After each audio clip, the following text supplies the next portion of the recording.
नमस्कार प्यारे साथियों, मैं आपका दोस्त राजेंद्र। सभी का स्वागत और अभिनंदन हमारे YouTube चैनल में। साथियों, अपन डिस्कस करने वाले हैं आज 50 क्वेश्चनों पे जो BSTC एग्जाम के अंदर शिक्षण अभिरुचि यानी कि टीचिंग एप्टीट्यूड से साथियों जो आपके क्वेश्चन आए थे उन पे अपन डिस्कस करने वाले हैं। साथियों, मेरे साथ क्लास के अंत तक बने रहिएगा। आपको क्लास कैसे लगी आप मुझे अंत में बताइएगा।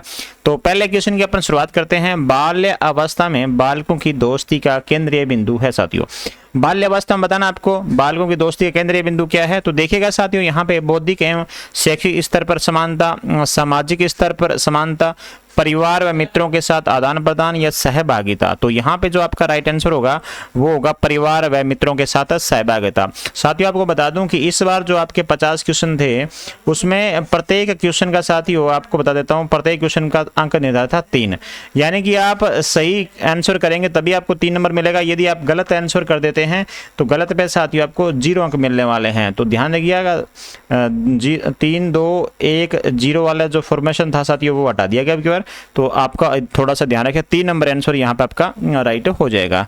नेक्स्ट क्वेश्चन देखिएगा, कौन सा कार्य शिक्षक का जो नहीं है। यहाँ पे आप क्वेश्चन पढ़ने में थोड़ा सा गलती कर देते हैं कई बार, है ना। कौन सा कार्य जो शिक्षक का नहीं है, तो शिक्षक का जो नहीं है देखिएगा, पहला कौन सा कार्य है शिक्षक का। नियोजन का कार्य करना है शिक्षक, शिक्षण कार्य करना इसका काम है, निर्देशन करना साथी इसका काम है, बजट बनाना साथी इसका काम नहीं है। तो यहाँ पे डी नंबर आंसर आपका यहाँ सही हो जाएगा। क्लास कैसी लगी आप मुझे बता दीजिएगा अंत में कमेंट के माध्यम से। यदि अच्छी लगे तो वीडियो को लाइक और चैनल को सब्सक्राइब करना बिल्कुल मत भूलिएगा। अपने दोस्तों तक भी ये क्लास पहुंचा दीजिएगा। आगे देखिएगा, मूल्यांकन का निकट संबंध होता है। निकट संबंध बताना आपको साथियों। मूल्यांकन का निकट संबंध क्या होता है? सीखने की क्रियाओं से। जहां पे मूल्यांकन शब्द ही आ जाता है तो वहां पे आपका सीखने से संबंधित बातें हो जाती है, यानी कि जो व्यक्ति ने सीखा है उसका मूल्यांकन करना साथियों। तो आपने यहाँ पे जो आपका राइट आंसर होगा वो 1 नंबर आंसर यहाँ पे सही हो जाएगा। नेक्स्ट क्वेश्चन देखिएगा, अधिगम में अभ्यास के नियम का आशय क्या है। देखिएगा साथियों, अधिगम में अभ्यास का नियम का पूछा गया है। तो देखिएगा, किसी बात को बार बार रटना, किसी बात को बार बार लिखना, किसी बात को व्यवहार में लाना। अब बिल्कुल यहाँ पे किसी बात को साथियों अपने व्यवहार में लेके आना, ये अभ्यास का नियम है साथियों। ध्यान दीजिएगा, अधिगम के अभ्यास का ये नियम हो जाएगा, यानी कि सी नंबर यहाँ आपका, हाँ यहाँ आपका सही होगा। कक्षा में संवाद अनिवार्य रूप से होना चाहिए। अनिवार्य रूप से होना चाहिए गैर विवरणात्मक, काल्पनिक, तदानुभूतिक या अमूर्त। साथियों, गैर विवरणात्मक तो ये तो नहीं होगा, काल्पनिक भी नहीं होगा और अमूर्त तो बिल्कुल नहीं होगा। तो तदानुभूतिक होगा। यहाँ पे सी नंबर आंसर आपका राइट हो जाएगा। साथियों, आपको फिर बता देता हूँ, यदि आपको क्लास अच्छी लगी तो वीडियो को लाइक, चैनल को सब्सक्राइब करना बिल्कुल मत भूलेगा। साथियों, मैंने इसे कट ऑफ से संबंधित मैंने क्लास आपके लिए बना रखी है, वो भी आप जाके जरूर देखिएगा। आगे देखिएगा, नेक्स्ट क्वेश्चन आपके स्क्रीन के ऊपर है, शिक्षण में तुलनात्मक अध्ययन के लिए उपयोगी क्या है। शिक्षण में तुलनात्मक अध्ययन के लिए आपसे उपयोगी पूछा जा रहा क्या है? रेखा चित्र, तालिकाएं, ग्राफ, मानचित्र।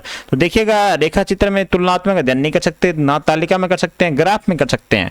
तो यहाँ पे आंसर जो आपका सही होगा वो होगा आपका 80 नंबर सही हो जाएगा।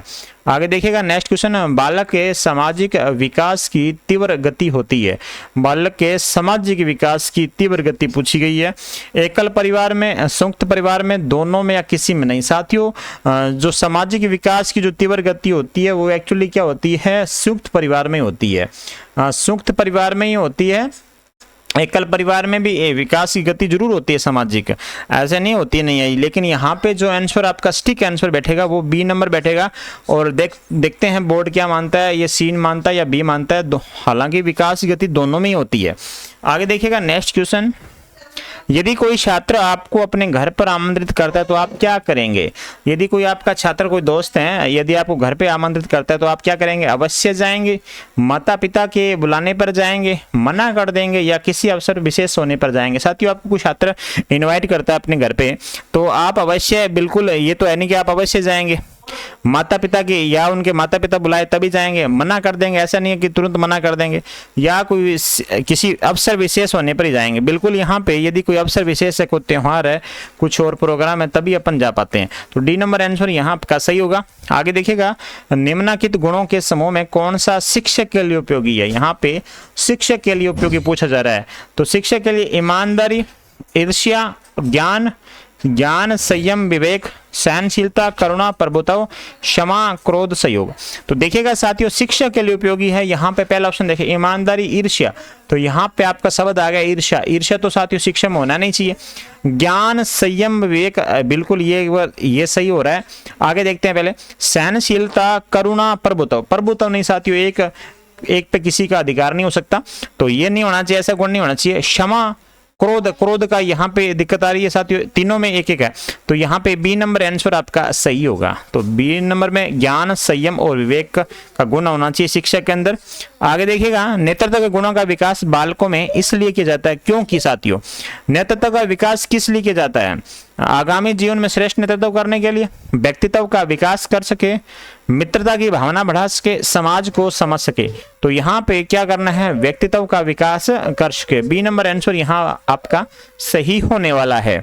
आगे देखिएगा नेक्स्ट क्वेश्चन, प्रौढ़ शिक्षा का उद्देश्य क्या है? प्रौढ़ शिक्षा का साथियों उद्देश्य यही होता है कि हमें राष्ट्र का विकास करना होता है, न कि आर्थिक विकास, न कि सभ्यता का विकास, न साक्षरता।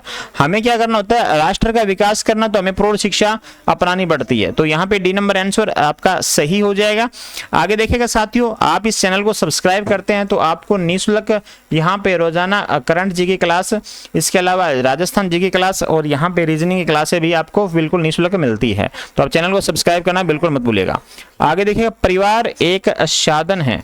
परिवार एक साधन है औपचारिक शिक्षा का, अनौपचारिक शिक्षा का, निरौपचारिक शिक्षा का, दूरस्थ शिक्षा का।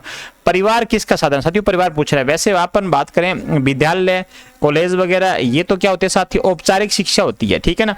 वैसे अनौपचारिक शिक्षा की अपन बात करें तो अनौपचारिक शिक्षा में अपने परिवार को शामिल कर सकते हैं। यहाँ पे आपका बी नंबर आंसर सही होगा। आगे देखिएगा, शिक्षण प्रक्रिया के तहत आश्रित चर कौन सा है? आश्रित जो चर है आपको वो बताना है, आश्रित चर है वो बताना आपको। यहाँ पे आंसर आपका सी सही हो जाएगा।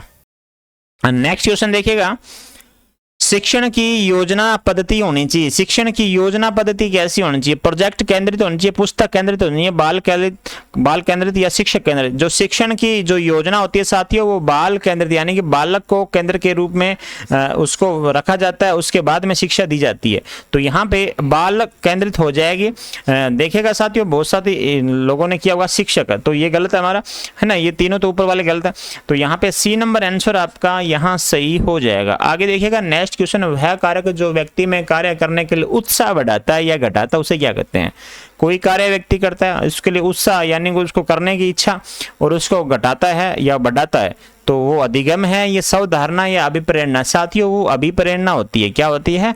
अभिप्रेरणा। हमें क्या करती है? हमें प्रेरणा उत्साहित करने के लिए प्रेरणादायक चीजें दी जाती है।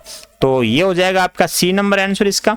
आगे देखिएगा, सृजनात्मक का प्रारंभ कौन सी अवस्था में होता है? सृजनात्मक अवस्था जैसे मान लो बच्चा कुछ कार्य करने की कोशिश करता है, कुछ नई चीजें सीखने की कोशिश करता है। जैसे मान लो कागज दिया तो कागज से उसने कश्ती बना दी, है ना। अलग अलग चीजों को वो बनाना सीखता है, सृजनात्मक का कार्य करता है वो। तो वो कौन सी अवस्था में? शेष अवस्था में तो होगा नहीं साथियों, शेष अवस्था में नहीं होता, वो बाल्यावस्था में होता है ना, 3 वर्ष से ऊपर। तो बाल्यावस्था में ये होता है, किशोरावस्था में नहीं, प्रौढ़ावस्था में नहीं। तो बी नंबर आंसर आपका यहाँ सही हो जाएगा। आगे देखिएगा, गृह कार्य पूर्ण करने की नियमित आदत छात्रों को बनाती है। यदि व्यक्ति गृह कार्य पूरे कर लेता है तो उसको नियमित आदत की छात्र को बनाती है। क्या बनाती है? विश्वस्त बनाती है, बोझ मुक्त बनाती है, स्वतंत्र बनाती है, निरक्ष बनाती है। तो यहाँ पे विश्वस्त है, जैसे उसने अपना गृह कार्य पूरा कर लिया, मान लो बच्चे स्कूल में गृह कार्य मिला, उसने घर जाके कर लिया, तो वो विश्वस्त हो जाएगा कि मेरा सारा कार्य पूरा है, कोई दिक्कत नहीं है ना। अब बोझ मुक्त थोड़ी ना होगा, उसके ऊपर बोझ थोड़ी ना डाला गया था, है ना। स्वतंत्र भी नहीं, निरक्ष भी नहीं। तो यहाँ पे 1 नंबर आंसर आपका सही हो जाएगा। बालक के उन्नयन व विकास में सर्वाधिक भूमिका किसकी होती है? बालक के उन्नयन व विकास में पूछा जा रहा है आपका, उन्नयन व विकास में। तो बालक के उन्नयन व विकास में सर्वाधिक भूमिका किसकी? अच्छी पुस्तकों की, वैभवशाला भवन की, समर्पित शिक्षक की, उत्तम क्रीड़ा की। साथियों अच्छी पुस्तक तो वैसे विद्यालय में अच्छी पुस्तक तो होती है, इसमें कोई डाउट नहीं है, ये तो है ही। वैभवशाला भवन, अच्छा भवन हो, ये ठीक है। समर्पित शिक्षक की सर्वाधिक भूमिका पूछी जा रही है, सर्वाधिक भूमिका समर्पित शिक्षक की होती है साथियों। जो शिक्षक होता है उसके प्रति उसकी भूमिका सर्वाधिक महत्वपूर्ण होती है, वो कैसे उस ज्ञान को बच्चे तक पहुंचा पाता है। तो तो जो समर्पित हो जाता है शिक्षक बच्चों के प्रति, उसकी भूमिका सर्वाधिक होती है उसके विकास के अंदर। निम्नलिखित में से सृजनशीलता का प्रमुख तत्व क्या नहीं है? क्या नहीं है पूछा जा रहा है। देखिएगा, मौलिकता साथियों, मौलिकता है, लचीलापन है, धारा प्रभाविता, ये तीनों क्या है? ये तीनों क्या है? इसके प्रमुख तत्व है। ध्यान दीजिएगा, ये प्रमुख तत्व तीनों हैं, है ना। अब इसमें पूछा गया जो नहीं है वो पूछा जा रहा है आपसे, तो अनुशासन नहीं है, यानी कि 1 नंबर ऑप्शन इसका सही होगा। अनुशासन नहीं होता, ध्यान रखिए। मौलिकता होती है, लचीलापन होता है, धारा प्रभाविता होता है सृजनशीलता के अंदर, ठीक है। आगे देखिएगा, बालक के सीखने की पहचान आप कैसे करेंगे? बालक के सीखने की पहचान कैसे करेंगे? उसके अक्षर ज्ञान देखकर, जैसे मान लो उसने अक्षर का ज्ञान देखा, अक्षर उसको पढ़ना आ गया, उसके व्यवहार में परिवर्तन देखकर, उसके प्रश्न उत्तर सुनकर, उसकी लिखित परीक्षा लेकर। देखिएगा साथियों, उसके अपन व्यवहार में चेंजिंग आ जाती है, तो उसमें हम ये मानते हैं कि बच्चा सीख रहा है, ठीक है ना।